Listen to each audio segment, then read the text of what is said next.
Roy Keeks proudly presents Marvel's What If? Doctor Strange. The following audio may contain coarse language and other materials that may not be for your audience. The opinions expressed in this audio are solely those of the speakers involved. These conversations may contain spoilers for current media such as games, comics, movies, television shows, and more.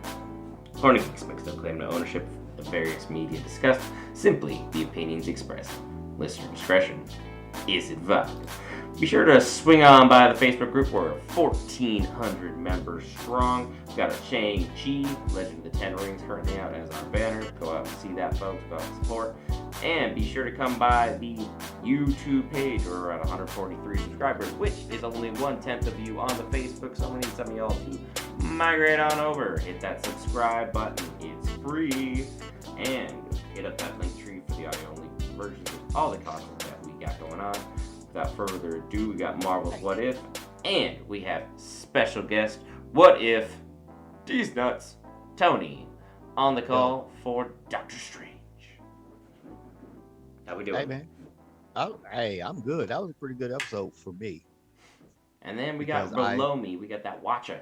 You gonna learn today, the he man, the said you myth, the gonna Marvel, learn. He Will said Parker. it. Yo, I'm in here. We got to talk about this stuff because this shit is wild. And then you It got was great. me, Dr. Boring, hosting. I agree with that. Your name fits you so well. Mm, that's why I run host, people. That's why I run I host. I tried to raise you better, didn't work. You had to slide in the comment.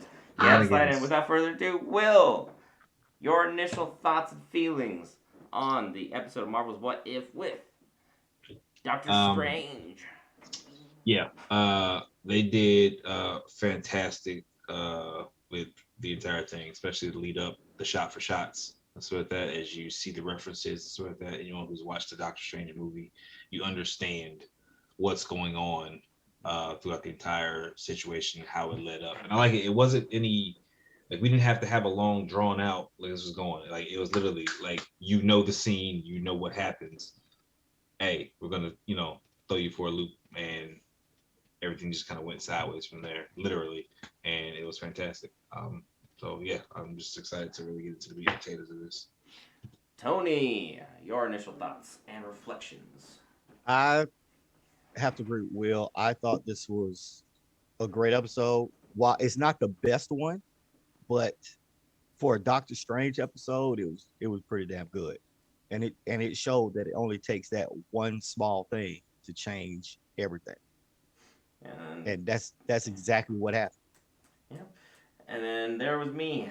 I thought this was easily Marvel's most boring What If episode. This was definitely the clunker of the season for me so far. Um, I'm gonna be very upfront. I don't really follow Doctor Strange like that, and while I know comic wise he's incredible and his power level is nothing to joke with in the MCU either, as he, soloed, Thanos did some work there. But this literally was the Flashpoint paradox of DC, but just Doctor Strange. It's like he wanted to change one event to keep the one woman he loved alive so that he could, have a happy future. And by doing so, he destroyed any future that he could have. They literally just copy Destroyed and everything. pasted What the fuck? literally what DC had already done and made it for Doctor Strange. So I was like, I wasn't blown away. And I thought there were parts that just kind of lagged. But I'm in the minority here, as both of you clearly love the episode. So without further ado, let's get some meat and potatoes. Will, what you throwing down on the stovetop? What do you have to add on to I this? mean, I'm gonna start off saying I disagree with your Flashpoint One reference hundred with percent. that. 100%. Time is something that is constantly manipulated throughout all the comics and stuff like that. Whether it be bringing characters back from the dead and stuff like that, alternate timelines, whatever. It's always been done and stuff like that.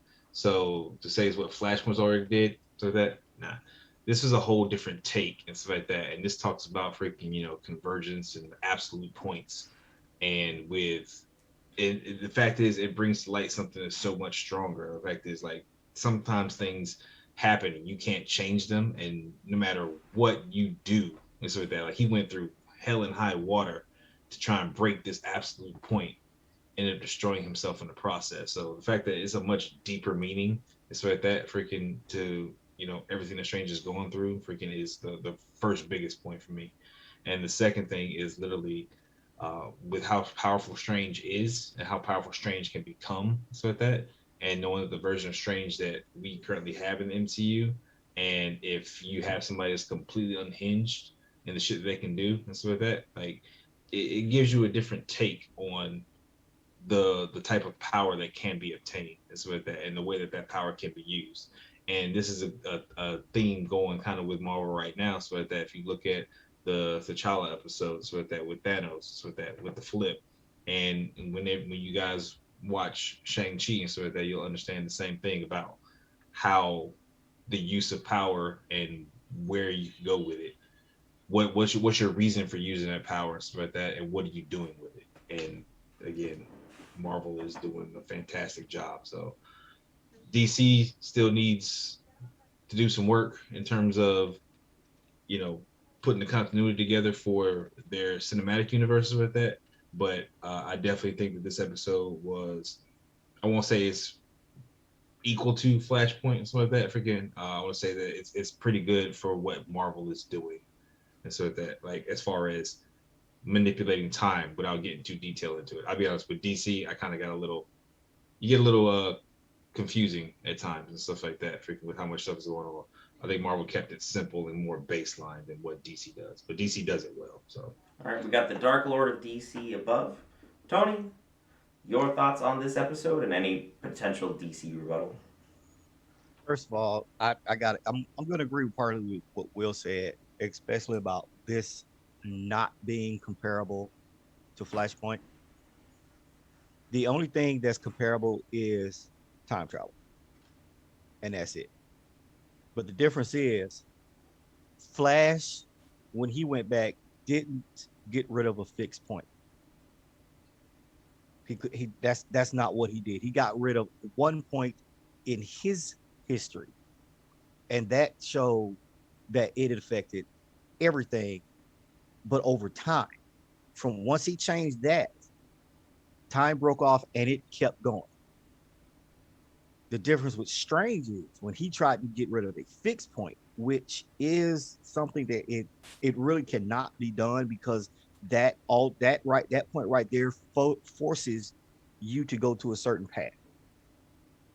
So when he tried to get rid of that, like Will said, you saw all the failures. No matter what he did, she always died. He didn't show up.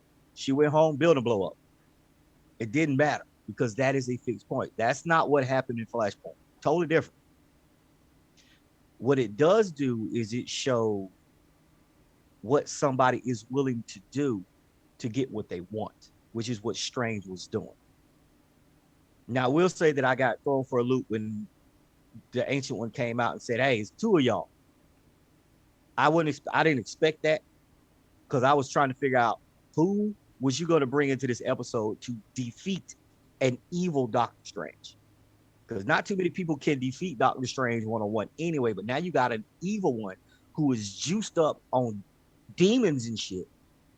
Who are you going to bring in? And then it reveals that the Ancient One actually split them into two, and now you got to fight yourself. That also is a metaphor for you are your own worst enemy, which it was proven in this episode.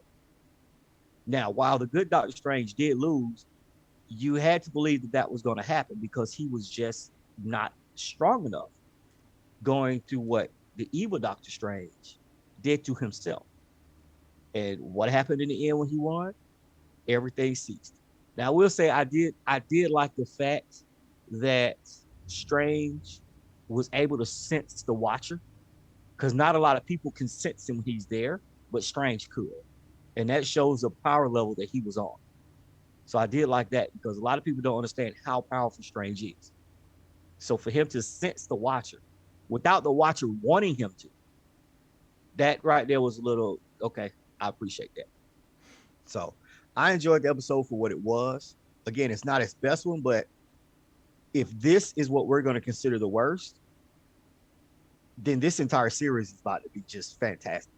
Oh yeah, It is. oh yeah. I'm not But dumping but on like I everything said, that's going on. I'm just I saying can't this one I for me can't was the bottom. I can't say it was I can't say it was the worst because I don't think there were any bad episodes of What If. I agree with that. I mean, if we rank them, yeah, we can rank them that way. Then that's might be at the bottom, but it's still a solid episode. Everything in this episode, it gives you everything you wanted about a What If with Doctor Strange.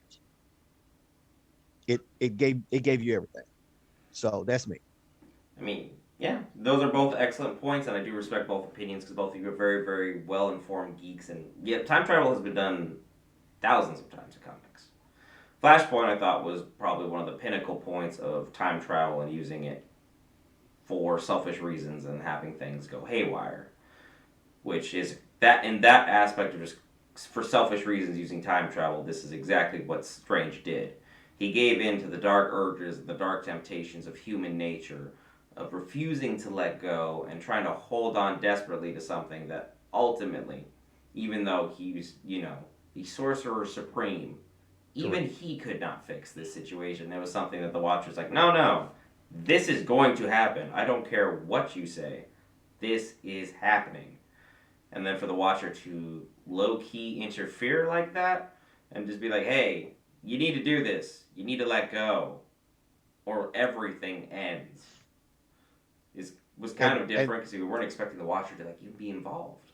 and I will like the fact that they gave a shout out to show that the Watcher is that much more powerful than Strange because when Strange came out, I said, "You can fix this," and the Watcher like, "I could, but I'm not." I was like, "Okay, now you should understand," because a lot of people just see when they see the Watcher, they say, "Oh, that's just the big bald headed dude, just stand around, don't do nothing." No, if the Watcher wanted to, he can fuck up everything. He It just just chooses chooses. to not to. It's just that's what he cannot. I cannot interfere. Mm-hmm. So So, I mean, yeah, he didn't even interfere towards the end with that. Like Strange had already made his choice. He had already done what he was going to do. Like there was no stopping Strange at this point. So with that, it because that look, became a fixed point. Once he did yeah. what he did, that was now the fixed point. There was So nothing that could be done. it literally freaking the only reason that Watcher freaking was just like, hey, I can say something now because he's like you've already broken the absolute point. There's no going back. This is done and stuff like that. So it's like, yeah, I'm gonna tell you about yourself. Like you gonna learn. Like you fucked up, and we're gonna go ahead and go on about our business and stuff like that while you sit here and stew on freaking everything that just happened and you watch your world completely fall apart again. So I it is mean, what it is. at the same point in time, seeing a man completely broken have to relive countless times the significant loss of the woman he truly loved was painful, to say the least. And you sympathize with Strange and everything that he went through and had to deal with on a constant basis. And yeah, for most people, it would have been a breaking point. If you lose somebody you love, let alone you have to watch it over and over and over, and you do as many instant replays as you can to try and go back and be like, okay, I'm gonna fix this, or I'm gonna fix this, or I'm gonna fix this, and it just ends in disaster. At a certain point, you understand why he went to the dark arts and was immediately like, okay, now we can fix this. Even though I still don't fully comprehend that. What it was basically he would absorb a demon, he would gain his power level, and it'd be like a boost up, right? It would be like Yep. when Kirby eats a character, automatically gains their powers, Think gets a like, little power boost thing. think of Pac-Man with the power pellets. Okay, so he was just powering up, and then eventually he ate that whatever tentacle monster thing, That was the big boss. That was the big one. which was the one Just that just appeared again in Captain America. So whatever this big boss is, Marvel wants us and keeps drawing attention to this entity that we need to be dealing with at some point what's in time. that Chiatu one? What's that one? I can't remember his name. Y'all Marvel heads. The one that with the big ass eyeball with the tentacles. What's his name? Shumagorath. Mm. Yes. Think that might be him? It's possible, but again, with everything that's going on, and I don't read too much into the MCU's plan and so like that because they could change anything. They could make slight alterations to where it's just a creature, something like that. Because you gotta remember, we saw freaking, what was it Guardians of the Galaxy? We saw the weird little tentacle monster thing that Drax and them were fighting and stuff like that.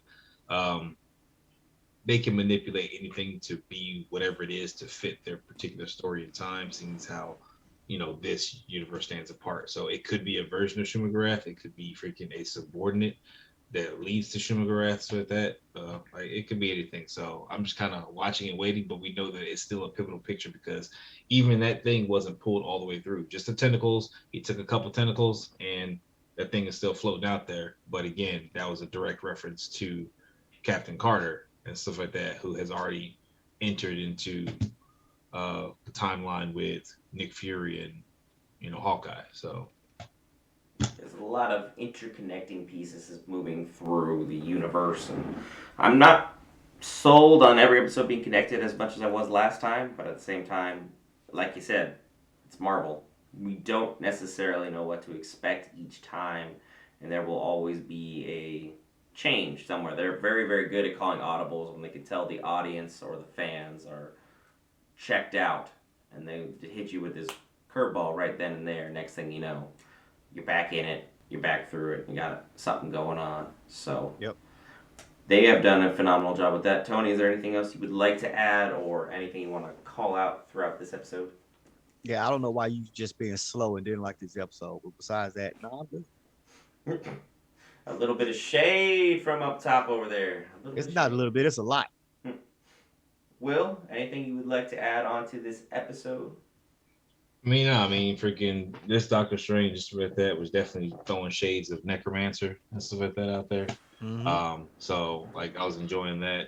The fact that freaking even with the protection spell, so that that's a reference to Vishanti and so like that, and that trio in the comics that used to help Doctor Strange out a lot. So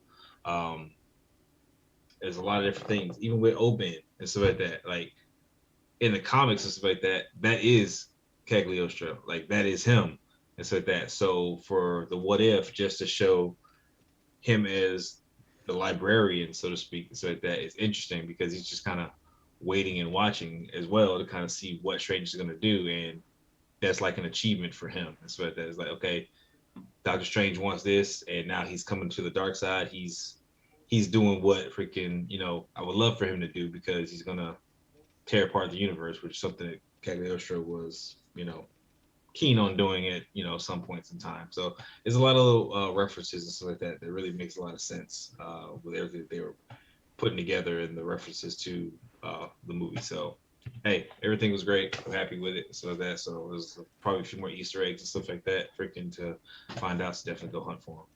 Anything that we're looking forward to? What is Marvel's next what if chapter?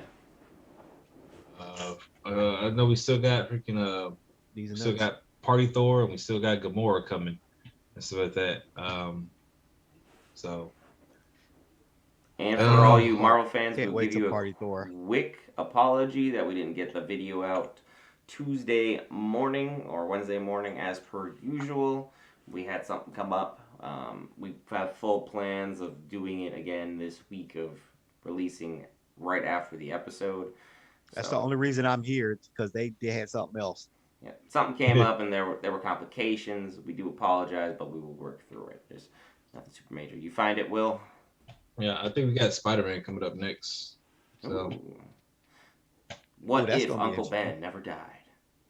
What if it was Aunt May? Man. What if Peter Parker didn't have a moral compass? Oh, we already know that's gonna happen. There's a lot of things going on, folks. Then he becomes Carnage. We have myself running host as Dr. Boring, once again having an opinion that just didn't fit the panel. We have the Dark Lord of DC, Tony up top, stepping in on short notice for one of these calls. Thank you for stopping by, sir.